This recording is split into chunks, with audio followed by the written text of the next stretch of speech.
They've been alleging that not only did a Russian anti-aircraft system shoot down the plane, attempt to shoot down the plane, but then actually the plane was directed over the Caspian Sea, refused permission to land in Russia, and directed over the Caspian Sea to Kazakhstan in the hope that it would basically come down over the water and all evidence of what had happened would be lost. The Russian President Vladimir Putin has apologized for a tragic incident, but stopped short of saying Russia was responsible for the Azerbaijan Airlines plane crash. The Russian leader also spoke to Azerbaijan's president. At least 38 people were killed in the crash on Christmas Day. Elsewhere in the Caucasus, there's heightened tension in Georgia, where the pro-Western president, Salome Zubashvili, is refusing to leave office as her term comes to an end. Let's catch up on both stories with Gabriel Gavin, a journalist with Politico who's been reporting from Georgia for much of this year. Welcome back to the programme, Gabriel. Good afternoon. Thank you for having me back on. It's really good. And you're also the author of a new book on the South Caucasus, which we'll get to. But first of all, what did President Putin say and how should we interpret it?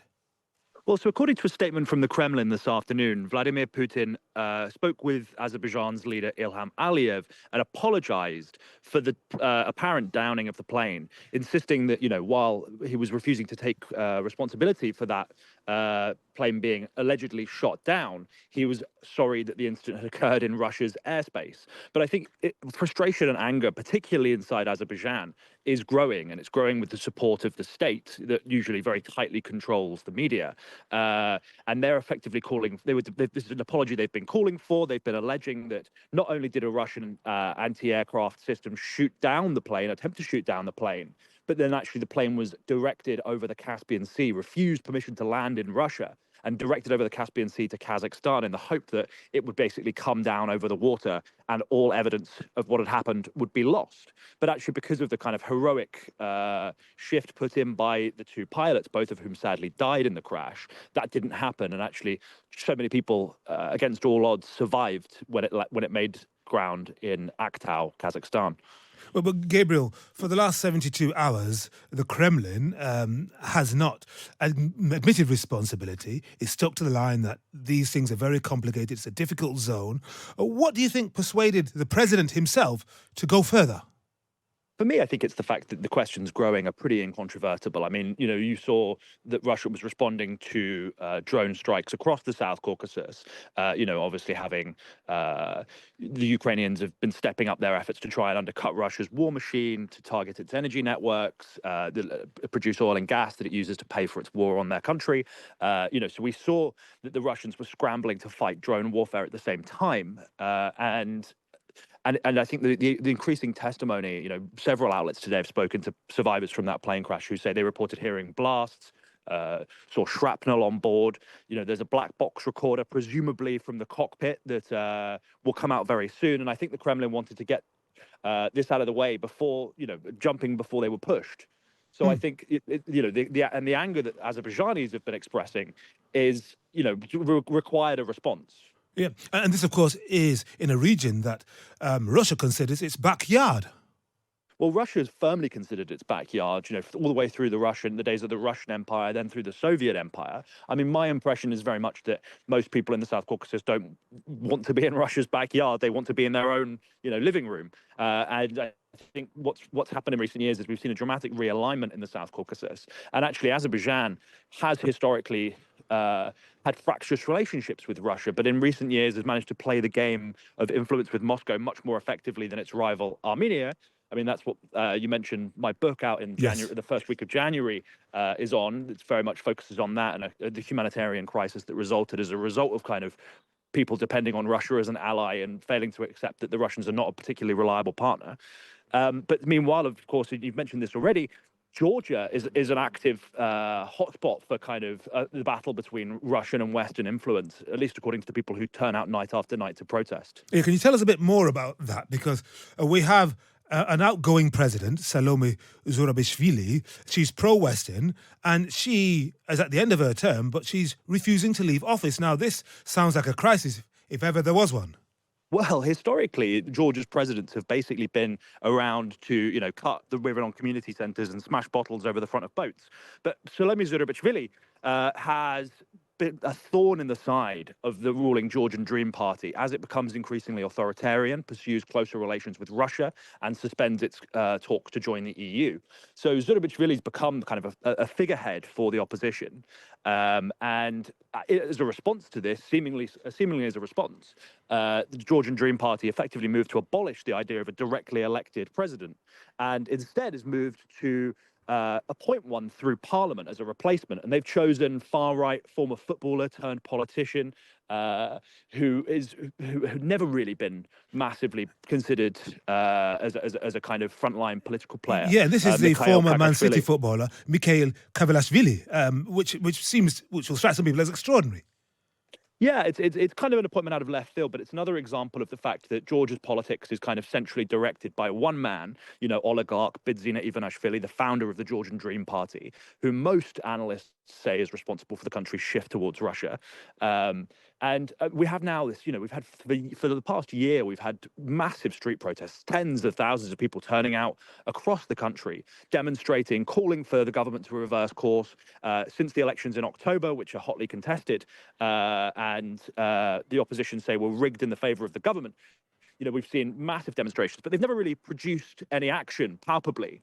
And now you basically have two arms of the state: the presidential palace and the elected government, basically at odds. And Zurabishvili has been really careful to say, well, look, I'm not going to hand over the keys to the presidential palace to someone that I don't consider to be a legitimate successor. And I remain, commander-in-chief of the armed forces. So you're heading towards a kind of political crisis that could just get uglier and uglier. Well, if she is the commander-in-chief of the armed forces and her final day in office is meant to be tomorrow, and if she refuses to leave the presidential palace, who will the military listen to? I mean, I think this is the million-dollar question. I mean, what we've seen in recent months is that, like the police, the military is made up of various factions. It's made up of people who are looking after their own careers and having to come to the decisions about where their loyalties lie. And we've seen in the police, actually, one of the things that really made people take notice in the protests since October was it was the first time that police officers who'd been previously responsible for this kind of heavy-handed crackdown, the beating of protesters, the arrest of opposition leaders, the use of tear gas and riot cannons.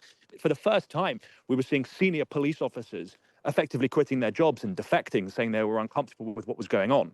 So it could be the case that the Georgian state faces some really, really tough divisions, and it's not clear yet which side will kind of come out on top. Right, and what's the impact of all of this on how Georgia is governed? I'm not talking about from the presidential palace or necessarily in parliament. I'm talking about in terms of the actual policies, what affects people's lives on a day-to-day basis.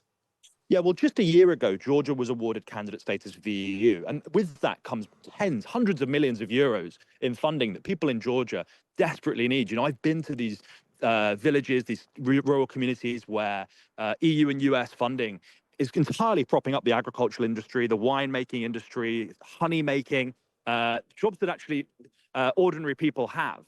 And people now see that money is being suspended. It's slipping away from their fingers. Their country is taking an increasingly close, chummy relationship with Russia.